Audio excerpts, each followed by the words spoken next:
મિત્રો હું જ્યાં મારી વાડી પાસે તળાવ છે ડેમડું ત્યાં હું પ્રેક્ટિસ કરવા આવું છું. ટીટોડીનો અવાજ ફૂલ તમને સંભળાતો હતો કેમ કે મેં અત્યારે અહીંયા ટીટોડીના બચ્ચા અને ઈંડા જોયા ઢગલા ઉપર. જો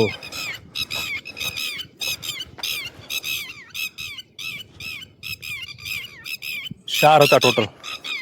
હવે આને અડાય નહીં કેમ કે ટીટોડી પછી એને મૂકી દઈ.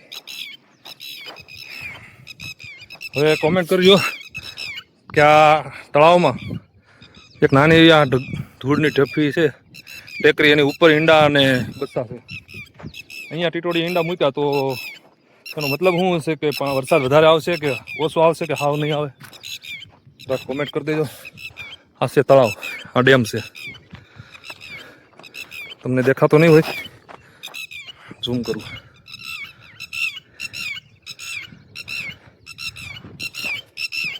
હું રોજ પ્રેક્ટિસ કરવા આવું છું. આ મારી વાડીની નજીક છે.